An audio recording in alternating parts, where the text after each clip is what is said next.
Welcome to the SP Show! My name's Tatton and let's get down to business.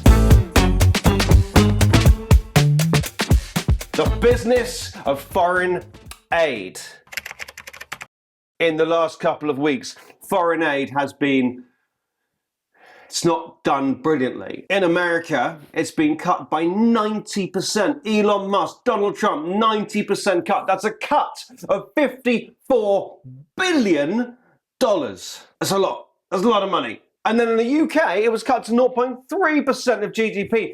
Just 4 years ago, it was 0.7% of GDP. So that's less than half of what it was. And that's quite scary. Even recently, when it was 0.5% of GDP, we were spending $4 billion out of roughly $15 billion on refugees here at home, including funding hotels where asylum seekers were staying. So the amount actually spent abroad obviously then comes down.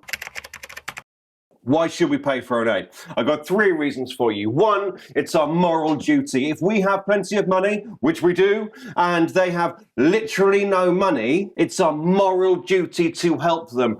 2, they are the poorest people in the world, and that money gets spread far and wide. In 2023, the largest single amount given to a country was 250 million. That was Ukraine, right? So that's almost a separate thing. So that means with that 15 billion, that goes to a lot of different countries. And third, it's in our own interest. If we want to solve climate change, if we want to hold back climate change, we need to be doing that. If we want to stop disease, and let's face it, disease crosses borders. You know this, you remember this. Disease crosses borders, so let's help people solve diseases and viruses and whatever else at the source.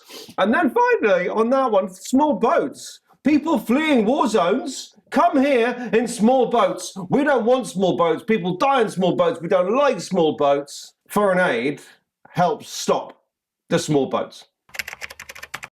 Okay, so that's all well and good, but the argument against it is really simple. We can't afford it. We don't have the money. We don't have 15 billion knocking about spare. Look at the NHS. Look at dentists. How hard is it to get a dentist? Imagine how much 15 billion pounds could solve our dentistry problem. People are pulling their own teeth out because of dentists. What about prison places? We can build prisons. What about SEND education? Like, a lot of schools are struggling for money, but the SEND education policy provision is struggling. Before we start helping other people, we need to look after our own country, look after our own people, the people who are paying that tax. And you know what? If you want to give money to help developing countries, to help countries that need that money, you can do it. You can give to charity. Charities exist. Let's cut taxes by, let's say, 15 billion pounds, and anyone with that extra money in their pocket who wants to give it to charity can do so, but then it will be their choice. Tax takes money from my pocket and it gives it to people in other countries. That doesn't feel right. Or maybe it is right. There is no right answer here. And the reason foreign aid has been cut is because we want to spend that money on defence, which might be what we want. Anneliese Dodds was the International Development Minister, and she's resigned because she says that with these cuts, we cannot afford the things that we want to afford.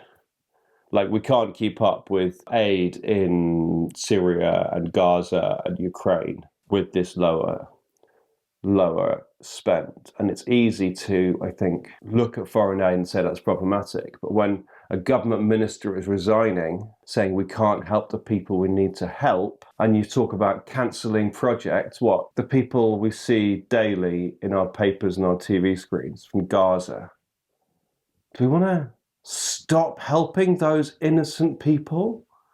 Of course, there's some right wrong-uns in Gaza. I'm not saying all of them are ideal, but those people whose entire town, entire city has been devastated, we're not going to help them. We're going to cut our help to those people, to the Ukrainian people. That's a tough call, man.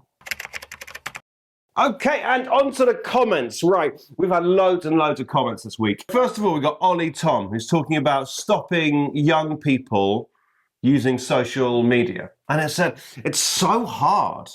I'm a little bit of a liberal, meaning I prefer the government to not get involved where it doesn't need to. But I think social media usage is having a catastrophic effect on all people, not just children. I have a concern in that I don't know how this would be enforced either. It wouldn't be a popular decision to mandate photo ID with date of birth for using popular social media apps. I mean, absolutely. If you're going to pass a new law, it has to be enforceable. There's no point in having something that isn't. I mean, are the police going to get involved if you manage to borrow your dad's ID and start using TikTok? You get a knock from the police on the door. It's really hard. But like again, like Ollie Tom, I just couldn't agree with you more, Ollie Tom. It's so damaging, but it's so hard to stop. And then we've got Tegwin again, because we love Teg. Love you, Teg. I think we really have to think about whether we even want a special relationship with the US if that means we're subject to the whims of Donald Trump. Maybe it's time for our Love Actually moment. Disclaimer, probably shouldn't take political advice from a rom-com. We all saw the scenes with Zelensky, and sometimes it feels hard. Sometimes it feels like Donald Trump's a world away from us, but also 15% of our exports go to America. It's a lot of money. Not only do we send a lot of money there, there's a lot of inward investment from America too. So it's really hard to just say, well, enough of you, Donald, because we do kind of need the American dollar. And this moves on to, we were talking last time about vapes. So I'm definitely in agreement that we need to have long-term studies and think about things in the long term. There were projects in the past that took hundreds of years to build, but we're really grateful to have them now. If SP could have one long-term project guaranteed, what do you think it should be? I'm totally biased here because of my mental health. I'm bipolar, and I would want a long-term mental health provision that we just don't have in the NHS these days. And it can't be done overnight. And it's not like a lot of physical health, you get patched up and you go on again. And I suppose that's true of some mental health, but a lot of people have lifelong chronic, I'm never going to be a normal boy. Yeah, mental health provision. Long-term project. That'd be good. And finally today, I want to talk about public consultations. All the time, the government put things out and say, what do you think about things? And what happens is nobody answers, or no one real answers. So I was watching a statement, which is when a minister, a government minister, in this case it was Catherine McKinnell, a government minister stands up and tells us all some news, and then there's like a question and answer session with her for an hour. In that statement, the word consultation came up 18 times. In 1 hour, 18 times they said the word consultation, because this was a story about redoing OFSTED report cards and what they would look like. And there's a public consultation. There's a public consultation on this happening, and everyone was saying, well, we'll see what the consultation says. And I thought, oh, okay. I wonder how they're going to do that. I wonder how they're going to ask the public what they think. So what I did, I went to the Department of Education website to see what was going on. And there was a second one I thought was really interesting on use of reasonable force and restraint in schools. It's a huge, huge topic. I mean, when I was teaching, we talked about that almost, certainly at least once a term when incidents arose. So I put in a Freedom of Information request and I said, what are you doing to get people to actually respond? To get teachers in SEND schools to respond to the restraint consultation, to get parents and teachers and head teachers to get involved with the Ofsted report cards. And they basically said, we speak to the unions. Okay, fine. They said, we send a sector email. No one reads a sector email. Oh, and they had a planned article in the Education Hub. A planned article. They didn't even have an article in there. They were planning an article. They also said in this Freedom of Information Act, they were putting it on the Education Hub. Have you ever heard of the Education Hub? No, nor would I. It's like a page on the government website where they can like do stuff. Clearly, with that, it's not good enough. I get they're speaking to the unions, and the unions might represent teachers. So I thought I need to speak to the unions and say, what do you do to engage your members to talk to the consultations? And they said, the DfE runs consultations on different topics at different times. Many teachers respond directly to DfE consultations, but lots of different organisations also submit evidence, and the NEU submits written evidence to the DfE Constitutions.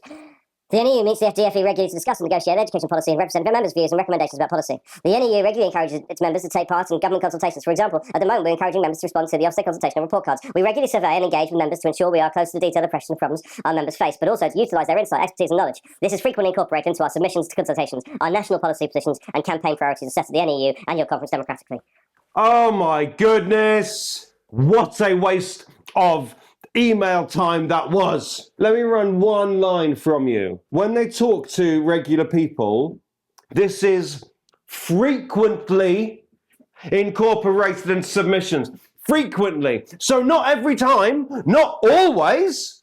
Sometimes they don't listen at all. I was a teacher for 10 years. I've been a parent for 14 years.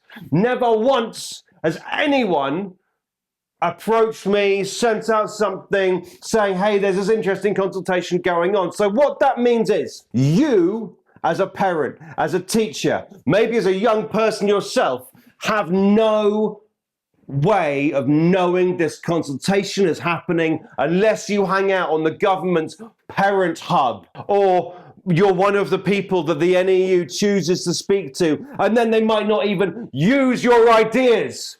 It's not good enough. Because what happens then is these consultations are just pretend.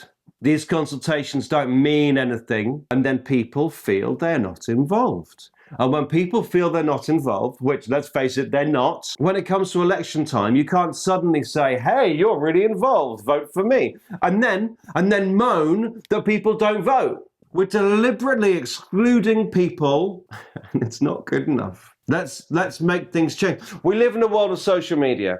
We live in a world of social media where we can publish consultations and get them into people's faces. No one has to respond. Put a bit of money behind boosting them to parents, to teachers, to head teachers, whoever it is. Make sure people know it's out there, then they can do it. There's so much more that can be done to make it meaningful, but no one is trying to make it meaningful. And that's really bad. That's terrible. I mean, it ruins our democracy. That said, I think there's so much more that could be done to make these videos not terrible, but alas, terrible they can be.